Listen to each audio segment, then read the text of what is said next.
राधे राधे दोस्तों, स्वागत है आप सबका हमारे आज के इस नए वीडियो में। दोस्तों, आज से हमने क्लास 10th का जो फिजिक्स है उसको स्टार्ट किया है। तो क्लास 10th का जो एनसीईआरटी फिजिक्स है उसका पहला चैप्टर है प्रकाश, परावर्तन तथा अपवर्तन, मतलब लाइट रिफ्रैक्शन एंड रिफ्लेक्शन। तो ये चैप्टर में आपको पूरे मतलब प्रकाश के बारे में अध्ययन करना है, उनसे रिलेटेड जैसे परावर्तन हो गया, अपवर्तन हो गया, उसके बाद गोलीय दर्पण को पढ़ना है और उसके बाद इसमें दर्पण सूत्र, लेंस सूत्र, फिर लेंस के बारे में पढ़ना है। तो इस सारी चीजों को पढ़ना है। तो स्टार्ट हम करेंगे प्रकाश से। तो आइए सबसे पहले समझते हैं कि प्रकाश क्या होता है। ज्यादा नहीं दे रखा है 10th में, वो आप डिटेल में 12th में जाइएगा तो ऑप्टिक्स एक चैप्टर है उसमें अच्छे से पढ़ेगा। फिर भी प्रकाश के बारे में इंट्रोडक्शन जान लीजिए कि प्रकाश क्या है, इसका स्पीड क्या है, मतलब चाल क्या है। और उसके बाद फिर हम पढ़ेंगे प्रकाश का परावर्तन, फिर पढ़ेंगे अपवर्तन और उसके बाद पढ़ेंगे हम दर्पण। दर्पण भी होता है, गोलीय दर्पण, समतल दर्पण। तो सारी चीजें पढ़ेंगे। स्टार्ट हम प्रकाश से करते हैं। तो जनरली ये एक ऐसा टॉपिक है जो हर कोई देखा होगा। अब प्रकाश क्या है, जैसे सुबह होती है तो रात और सुबह में फर्क क्या है। रात को अंधेरा होता है, यानी वहाँ प्रकाश नहीं होता है। अब पूर्णिमा में चंद्रमा से प्रकाश आती है तो वो होता है, लेकिन ज्यादातर अंधेरा होता है। यही दिन में क्या होता है, सूर्य से प्रकाश आता है तो पूरा उजाला उजाला रहता है, तो जिसमें हम किसी वस्तु को देख पाते हैं। तो वही है, प्रकाश एक ऊर्जा है जिसकी सहायता से हम किसी वस्तु को देख पाते हैं। अगर प्रकाश नहीं हो तो हम किसी वस्तु को नहीं देख पाएंगे। मान लीजिए आप रात के अंधेरे में हैं, लाइट बंद है, मतलब बल्ब नहीं जल रहा है, तो आप किसी चीज को नहीं देख सकते हैं। वहीं जब हम बल्ब जला देते हैं तो किसी वस्तु को देख पाते हैं। अब क्यों देख पाते हैं, इसकी चर्चा हम परावर्तन में बहुत अच्छे से करेंगे। अभी इतना समझिए कि प्रकाश एक ऊर्जा है जिसकी सहायता से हम किसी वस्तु को देख पाते हैं। यह हमेशा सीधी रेखा में गमन करता है, मतलब प्रकाश जो है वो हमेशा सीधी रेखा में गमन करता है। उसके बाद है प्रकाश के स्रोत क्या है। तो प्राकृतिक स्रोत भी है और कृत्रिम भी है, नेचुरल रिसोर्सेज भी है और आर्टिफिशियल भी है। आर्टिफिशियल क्या होता है, जिसको ह्यूमन बनाया, जैसे कि बल्ब हो गया, टॉर्च हो गया और भी उपकरण हो गया जिससे लाइट निकलता है, एक लाइट आता है वो, तो वो सब क्या हो गया, मतलब आदमी ने बनाया है, तो वो हो गया कृत्रिम सोर्स। और सूर्य और चंद्रमा ये प्राकृतिक सोर्स हो गए, ये नेचुरल, इसको हम नहीं बनाए हैं, ये प्रकृति में पहले से मौजूद है। तो इसका स्रोत क्या हो जाएगा, प्राकृतिक भी होगा, कृत्रिम भी होगा, नहीं आर्टिफिशियल भी होगा। उसके बाद प्रकाश की चाल की बात कर लेते हैं कि प्रकाश का स्पीड क्या है, किस स्पीड से प्रकाश के किरण गति करते हैं।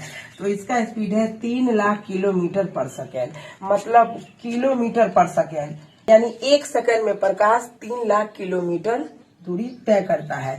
यही अगर पावर में लिखना होगा तो 3 × 10⁵ किलोमीटर पर सेकेंड। यहाँ किलोमीटर है, इसके लिए 10⁵ है, और यहाँ मीटर है, इसके लिए 10⁵ है। 3 × 10⁵ मीटर पर सेकेंड। और अगर किलोमीटर में होगा तो 3 × 10⁵ किलोमीटर पर सेकेंड। अब ये कैसे हुआ वो समझ लेते हैं। सबसे पहले कितना है, 3 लाख किलोमीटर पर सेकेंड है ना, तो 3 लाख लिखिए, इकाई, दहाई, सैकड़ा, हजार, 10,000, लाख, ये 3 लाख हो गया। तो 3 लिख दिए मल्टीप्लीकेशन और 10 लिख दिया, और जितना जीरो रहता है उतना पावर होता है। तो 5 गो जीरो है तो 5 गो पावर, तो 3 × 10⁵ किलोमीटर पर सेकेंड हो गया। अब इसको हम मीटर पर सेकेंड में चेंज करेंगे तो 3 × 10⁵, किलोमीटर को मीटर में चेंज करेंगे तो 1 किलोमीटर में 1000 मीटर होता है। अब 1000 मीटर का मतलब हो गया 10⁻3, 10, और जितना जीरो रहता है उतना पावर, 10⁻3, तो गुने 10⁻3 हो गया। अब इसको लिखेंगे तो 3 × 10⁵, 3 8, 10⁻8 मीटर पर सेकेंड। तो इस तरीके से ये आया है। अब आधार समान हो तो पावर जुड़ जाता है, 10 10 दोनों का आधार 10 है तो पावर को जोड़ दिए, तो 3 × 10⁻8 मीटर पर सेकेंड हो गया। अगर किलोमीटर में रहेगा तो 10⁻5 रहेगा। तो ये कैसे आया वो हम कैलकुलेशन से आपको समझा दिए। अब अगला है प्रकाश एक अनुप्रस्थ रंग है। अनुप्रस्थ रंग कहने का मतलब है जो सीधी रेखा में गमन करे।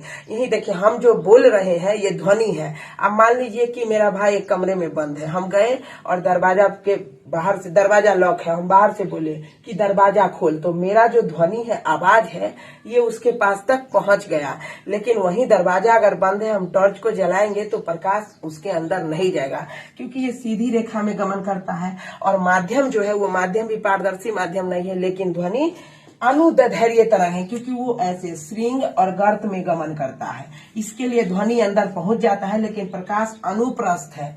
ध्वनि अनुदैर्ध्य है और प्रकाश अनुप्रस्थ है, यानी सीधी रेखा में। आप यहाँ पर देख सकते हैं, ये टॉर्च से रोशनी निकल रही है तो फैलता है रोशनी ऐसे, लेकिन जितनी भी रोशनी निकलेगी वो सीधी रेखा में निकलेगी। यहाँ बल्ब से भी सीधी रेखा में निकलेगी। और ये किस फॉर्म में निकलेगी, तो तरंग के रूप में निकलती है। इसके लिए हम इसको ऐसे दर्शाए हैं। तो ये सारे समूह मिलाकर निकलता प्रकाश है, लेकिन समूह में निकलता है, इसके लिए इसको हम बोल देते हैं प्रकाश किरण, यानी तरंग के रूप में निकलता है। तो ये पॉइंट भी अच्छे से क्लियर हो गया। अब चलिए समझते हैं कि प्रकाश का परावर्तन होता क्या है और कैसे हम किसी वस्तु को देख पाते हैं। अब जानते हैं प्रकाश का परावर्तन यानी रिफ्लेक्शन ऑफ लाइट क्या होता है और कैसे हम किसी वस्तु को देख पाते हैं। तो डेफिनेशन क्या है, यहीं पे आपको याद हो जाना चाहिए। जब कभी किसी स्रोत से निकलने वाली प्रकाश किरण को दर्पण को ही परावर्तक सतह बोलते हैं। ये समतल भी हो सकता है, उदग्र भी हो सकता है। तो जब कभी किसी स्रोत से निकलने वाली प्रकाश किरण को दर्पण पर आपतित किया जाता है, तो वह दर्पण से टकराकर परावर्तित हो जाता है या वापस लौट जाता है। तो इसी घटना को प्रकाश का परावर्तन कहते हैं। मान लीजिए कोई दर्पण यानी कोई सतह है, परावर्तक सतह है, उस पर हम किसी सोर्स से, अब जैसे लाइट को हम रिफ्लेक्ट करेंगे यानी आपतित करेंगे। आपतित का मतलब क्या है, उस पर प्रकाश को भेजना। तो कोई सोर्स चाहिए। तो मान लीजिए हमारे पास ये टॉर्च है, यही हमारा सोर्स है, और यहाँ पर हम सूर्य ले लिए हैं। तो इससे जो प्रकाश निकलेगी वह प्रकाश दर्पण पर जाएगी, और दर्पण पर जाने के बाद वो कोई वस्तु भी हो सकता है, वहां से टकराकर वापस लौट जाएगी।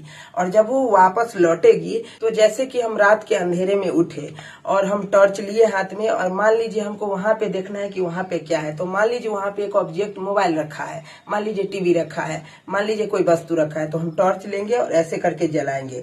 तो टॉर्च से ये प्रकाश की किरण निकलेगी। इसी को बोलते हैं प्रकाश किरण का आपतित होना। आपतित मतलब आने वाली किरणें।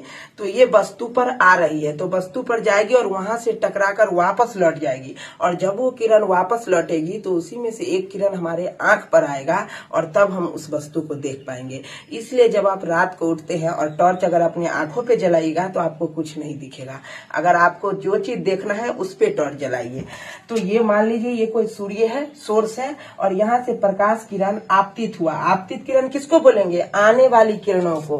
कहाँ पे, तो मान लीजिए यहाँ पे कोई ऑब्जेक्ट बी रखा था, वो बी ऑब्जेक्ट पे ये प्रकाश का किरण आपतित हुआ, उसके बाद ये लौटेगा तो ये वापस परावर्तित हो गया।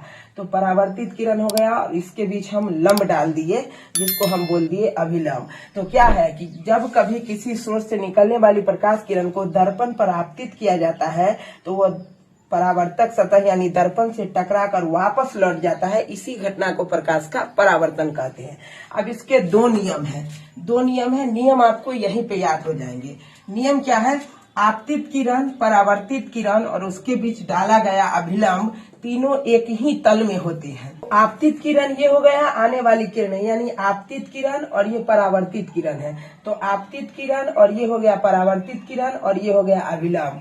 तो आपतित किरण, परावर्तित किरण और अभिलंब तीनों एक ही तल में होते हैं, और इस तल यानी एक पॉइंट पर होते हैं। इसको बोलते हैं परावर्तन बिंदु। क्या बोलते हैं इसको, परावर्तन बिंदु।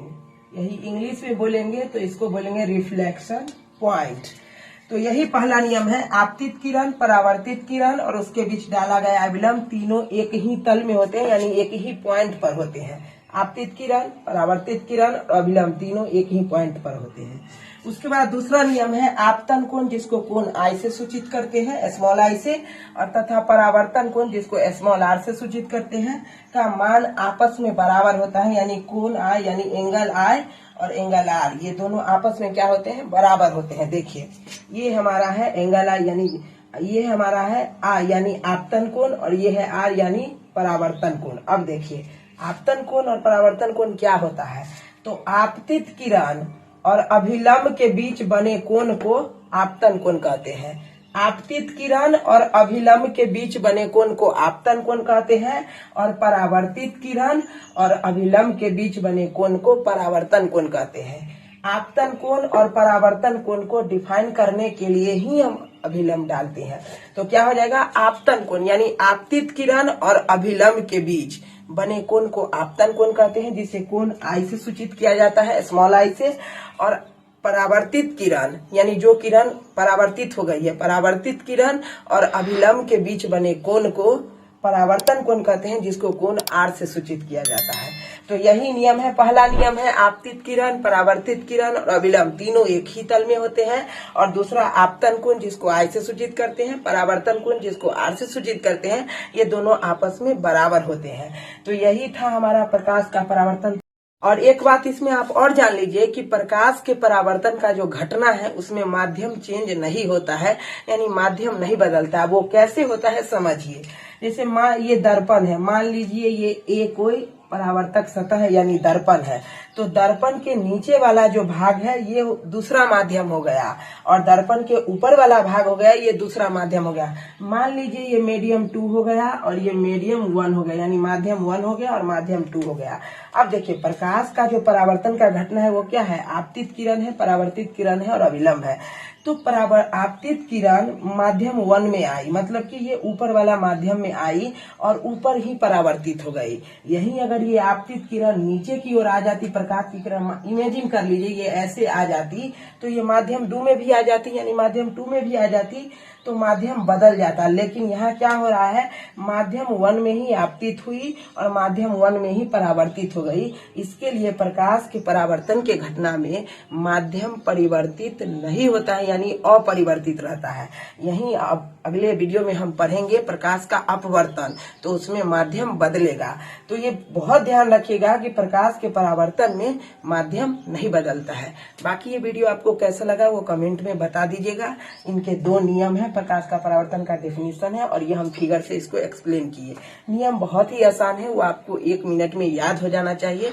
और अगले वीडियो में हम प्रकाश के अपवर्तन की डिटेल चर्चा करेंगे और दर्पण के बारे में समझेंगे कि कौन सा दर्पण क्या है। तो मिलते हैं अगले वीडियो में, तब तक के लिए आप ये तैयार कीजिए।